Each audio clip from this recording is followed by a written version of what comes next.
প্রিয় দর্শক শ্রোতাবৃন্দ, আসসালামু আলাইকুম। আশা করছি সকলে ভালো আছেন। স্টক ট্রেড সিক্রেট চ্যানেলের পক্ষ থেকে আপনাদের স্বাগত জানাই। আজকের ভিডিওতে আমি শেয়ার বাজার সংশ্লিষ্ট কয়েকটা গুরুত্বপূর্ণ নিউজ আপনাদের সাথে শেয়ার করব। ইতিমধ্যেই হয়তো আপনারা জেনে গেছেন নিউজগুলি। এই নিউজের কারণেই কিন্তু গত বৃহস্পতিবার শেয়ার মার্কেটের বড় উত্থান আপনারা দেখেছেন। প্রায় 100 পয়েন্টের মতো উত্থান ছিল, কিন্তু তার আগে 150 পয়েন্ট সূচক নেগেটিভ ছিল। নেগেটিভ থাকার কারণও ছিল, সেগুলি আমি আমার আগের ভিডিওতে বলেছি।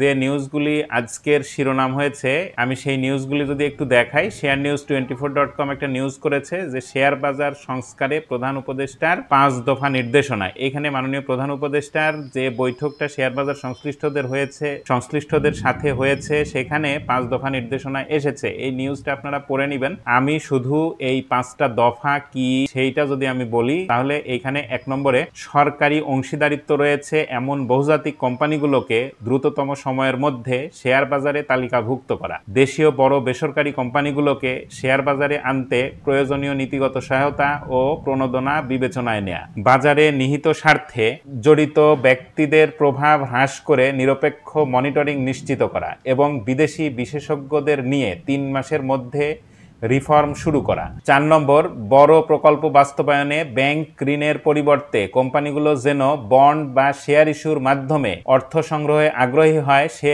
বিষয়ে কৌশল নির্ধারণ। দুর্নীতিগ্রস্ত মধ্যস্থতাকারী বা দালালদের চিহ্নিত করে দ্রুত ব্যবস্থা গ্রহণ করা। প্রেস সচিব বলেন, শেয়ার বাজারে যে প্রভাবশালী গোষ্ঠী সংস্কার প্রতিহত করে তাদের নিয়ন্ত্রণে এনে গভীর সংস্কার কার্যকর করতে হবে। এতে করে বাজারে দীর্ঘমেয়াদী স্থিতিশীলতা আসবে। আরও একটা নিউজ আছে, সেই নিউজটা হচ্ছে 3 মাসের মধ্যে বাজার সংস্কার আসছেন বিদেশি বিশেষজ্ঞ দল। তাহলে এই নিউজগুলি পড়ে নেবেন। এবং আরও একটা খুবই গুরুত্বপূর্ণ নিউজ, সেটা হচ্ছে আপনারা জানেন যে ভারত পাকিস্তান যুদ্ধ এই অঞ্চলে অর্থাৎ দক্ষিণ এশিয়ার দেশগুলোর মধ্যে শান্তি ও স্থিতিশীলতা বিঘ্ন করত যদি যুদ্ধ দীর্ঘস্থায়ী হতো, এবং সেটা এই অঞ্চলের দেশগুলোর শেয়ার বাজারে একটা নেতিবাচক প্রভাব ফেলতো। ইতিমধ্যেই কিন্তু এই ফ্রান্সের যে বিমান রাফাল, চীনা যে বিমান ব্যবহার করে আকাশ থেকে আকাশে নিক্ষেপযোগ্য ক্ষেপণাস্ত্রের মাধ্যমে যে রাফাল ধ্বংস করা হয়েছে, সেই ফ্রান্সের শেয়ার বাজারে কিন্তু সেই রাফালের শেয়ার 17% সম্ভবত কমে গেছে। আবার চীনের যে বিমান দিয়ে রাফাল ধ্বংস করা হয়েছে, সেই বিমান কোম্পানির শেয়ার দর কিন্তু 17-18% চীনের শেয়ার মার্কেটে বেড়ে গেছে। তাহলে এটার প্রভাব কিন্তু শেয়ার মার্কেটে পড়ে। তাহলে ভারত পাকিস্তান যুদ্ধ যদি দীর্ঘস্থায়ী হতো, এইটা কিন্তু এই অঞ্চলের শেয়ার বাজারের খুবই নেতিবাচক প্রভাব ফেলতো। তাহলে আলহামদুলিল্লাহ ভারত পাকিস্তান যুদ্ধবিরতিতে সম্মত হয়েছে আমেরিকার প্রেসিডেন্ট ডোনাল্ড ট্রাম্পের মধ্যস্থতায়। আর আমি যে নিউজটার কথা এখন বলছি, সেখানে ভারত পাকিস্তান যুদ্ধবিরতিতে জাতিসংঘ মহাসচিবের প্রতিক্রিয়া।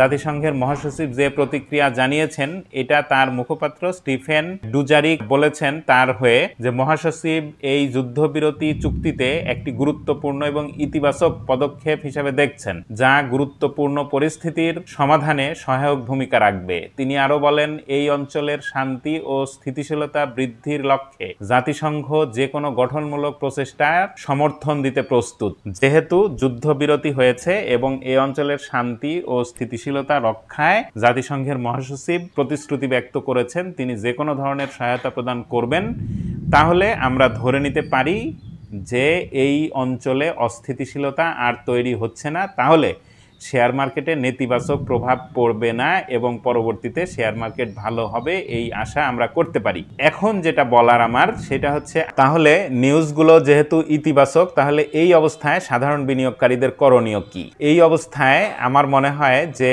হাতের শেয়ারের এবং নিজের পোর্টফোলিওর যত্ন নেওয়াটা সবচেয়ে যুক্তিযুক্ত কাজ হবে। কারণ মার্কেটের পতনের একটা কিন্তু শেষ পর্যায়ে বা শেষ দিকে এসেছে। এখান থেকে মার্কেট যে অনেক পড়ে যাবে এটা ধারণা করা যায় না। কারণ মার্কেট যদি পড়ে যায়, তাহলে সাধারণ বিনিয়োগকারীর যদি 1 টাকা কমে, তাহলে যারা মার্কেট মেকার তাদের কিন্তু 1000 টাকা কমে। এইটা আপনারা মনে রাখবেন। কারণ তাদের স্বার্থেই মার্কেটকে আবার তারা উপরে নিয়ে যাবে এবং মার্কেট ভালো করবে, এবং করতেই হবে ক্যাশ যদি বের করতে চায়। তাহলে এই অবস্থায় যদি সূচক আরো পড়ে যায়, 1-150 পয়েন্ট যদি নিচে চলে আসে, এই 3 মাস যেহেতু খুবই ক্রুশিয়াল টাইম, সেজন্য আমি সতর্ক করছি। আশা করছি যে সূচক নিচে নামবে না, কিন্তু নিচে যদি নেমে যায়, তাহলে কোনো রিউমার শুনে বা কারো কথায় প্ররোচিত হয়ে নিজের পোর্টফোলিওর যত্ন নেওয়া থেকে বিরত থাকা যাবে না। তার মানে যে সকল স্টক অনেক কম দামে কেনা আছে সেগুলো ছেড়ে দেয়া যাবে না, এই বিষয়টা খেয়াল রাখতে হবে। আর একটা জিনিস দেখেন, আমি যেটা বলছিলাম 2003 সাল থেকে বর্তমান সময় পর্যন্ত এই হলো সূচকের পাত। তাহলে এই একটা সর্বনিম্ন জায়গায় এসেছিল 4800, সেটা যদি ভেঙে যায় তাহলে হয়তো সূচক আরো একটু কমে যেতে পারে, কিন্তু কমে গেলেও এখানে আমার মনে হয় যে ভয় পাওয়ার কোনো কারণ নাই। সূচক পজিটিভ হবে, পজিটিভ হতেই হবে, এবং এখান থেকে যদি পজিটিভ হয় এভাবে কিন্তু সূচক 1-1.5 বছর 2 বছর যতটুকুই টাইম লাগুক,